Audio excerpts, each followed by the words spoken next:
Stamps तर मी पोकेमॉनसारखे जमा करत होते.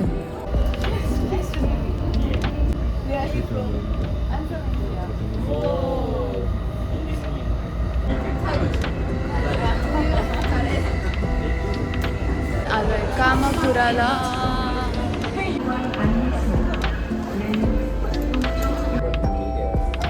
शिनागावा स्टेशनवरून आपल्याला परत एक ट्रेन पकडायची आहे, जी केवळ 10 मिनिटच डिस्टन्स आहे. 次は和田塚でございます。お出口は左側です。ऑनेस्टली हा 10 मिनटाचा ट्रेनचा ट्रॅव्हलसुद्धा इतका सुंदर होता, कारण आजूबाजूला खूप सारी झाडं होती, घरं होती आणि ते बघायला खूपच छान वाटत होतं. ट्रेन ट्रॅक्सच्या बाजूला इतकी घरं असूनसुद्धा अजिबात कचरा नव्हता ट्रॅक्सवरती. आय विश हे आपल्याकडे पण कधी होईल.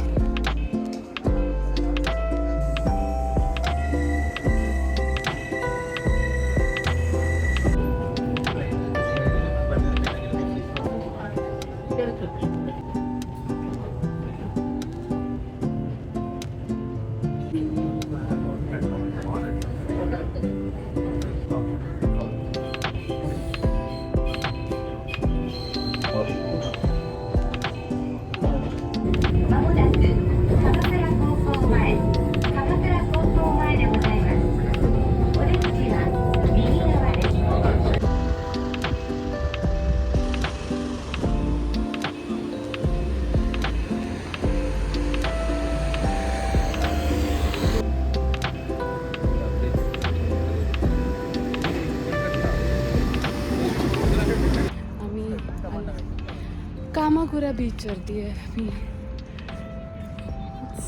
नाईस.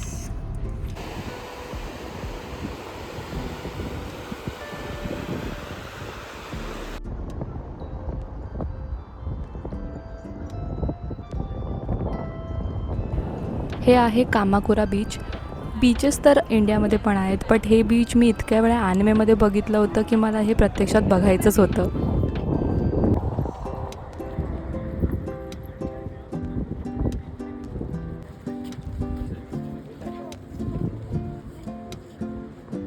बोटने जातोय. हाय.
इकडे लोक फिशिंग करतात आणि बरेच आम्ही काय केलं, तिकडून या एक बोटने आलो आहे एका छोट्या आयलंडवरती.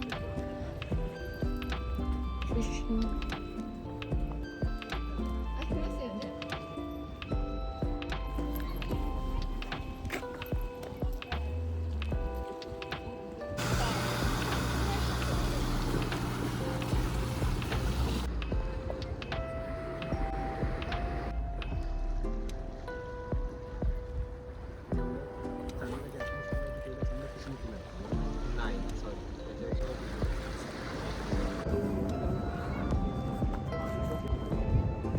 माउंट फुजी सामा मागे दिसते का?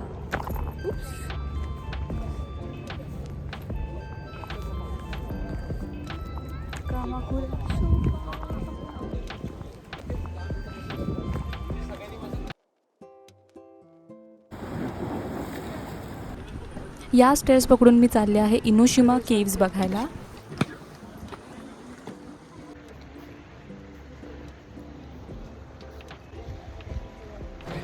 केव्सच्या आत जाण्यासाठी 500 येन एंट्री फीज आहेत, म्हणजे ऑलमोस्ट 300 रुपये.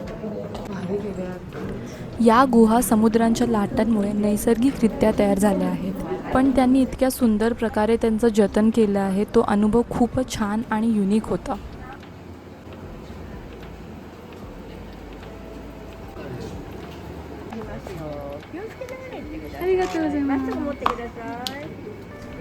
तुमचा अनुभव अजून इंटरेस्टिंग व्हावा त्यासाठी तुम्हाला ते अशी हातामध्ये एक मेणबत्ती देतात आणि खरंच तो एक्सपिरियन्स खूप युनिक बनला.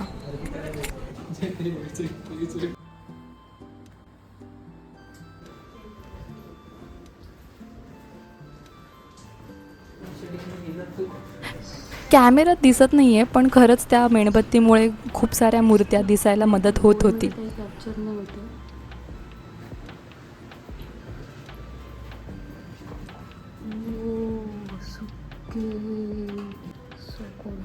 एकूण 2 केव्ज आहेत, त्यातली ही पहिली केव्ह होती.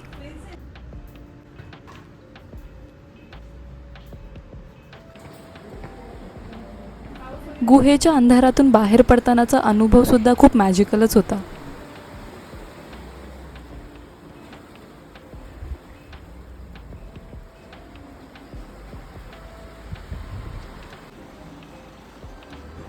पूर्ण जपान टूरमध्ये मी एक स्टॅम्प गोळा करत होते आणि या केव्हमध्ये सुद्धा एक स्टॅम्प मिळत होता, जो मी पटकन घेतला. आता मी चालले दुसरी गुहा बघायला.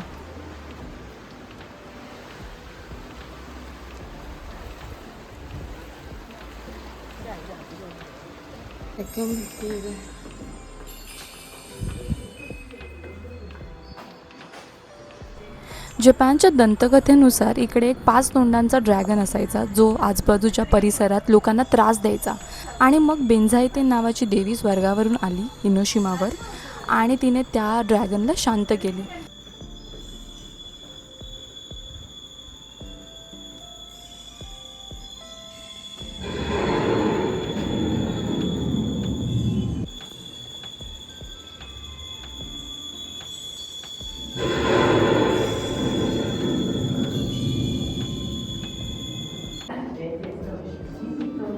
केव्सच्या बाहेर येऊन नंतर मी डोंगरावरती आले. खूप जास्त पायऱ्या होत्या आणि मी अजिबात काही रेकॉर्ड केलं नाही.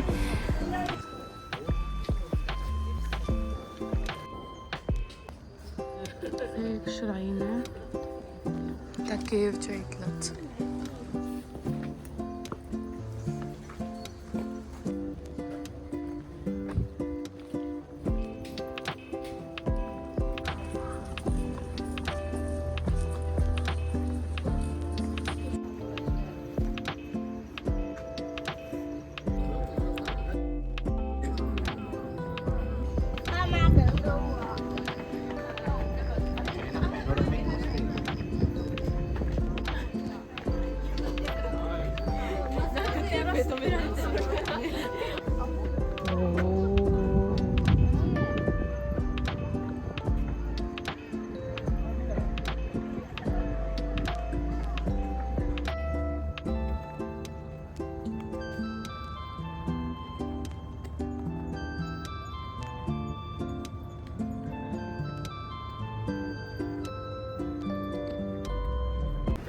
येताना बोटने आलो, पण जाताना या ब्रिजने जात आहे मी.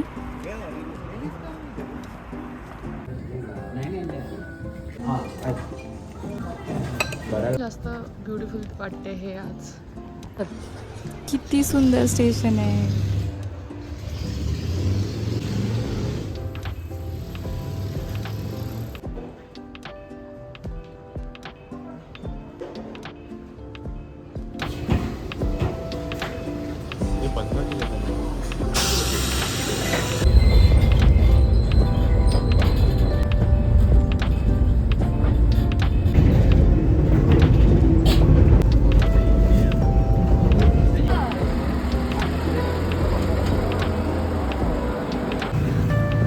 स्टेशन आहे आणि हे एक्झिट आहे आणि इकडे बीच.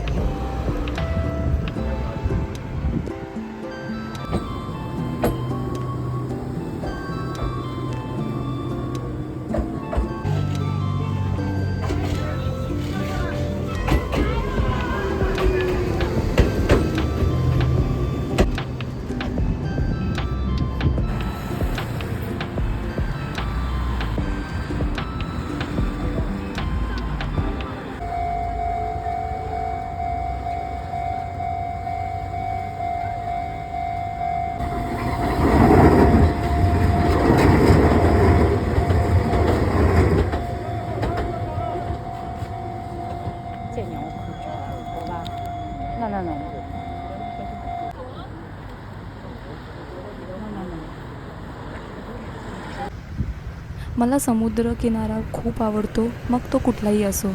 पण हा बीच माझ्यासाठी जरा जास्त स्पेशल होता. क्षणभर मला कोकणातल्या बीचेसची पण आठवण झाली.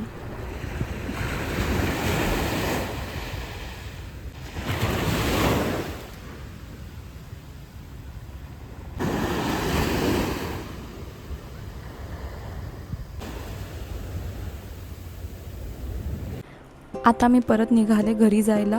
इथून 1.5 तासाचं ट्रॅव्हल होतं.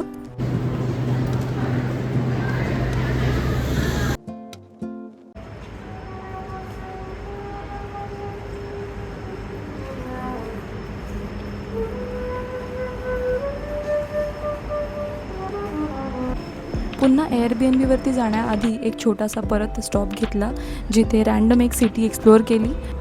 पण सकाळपासून इतके थकले होते की मी काहीच रेकॉर्ड नाही केलं. आणि ही गल्ली मी जिथे राहते त्याच्या आजूबाजूची आहे. Anyway, today was all about Kamakura.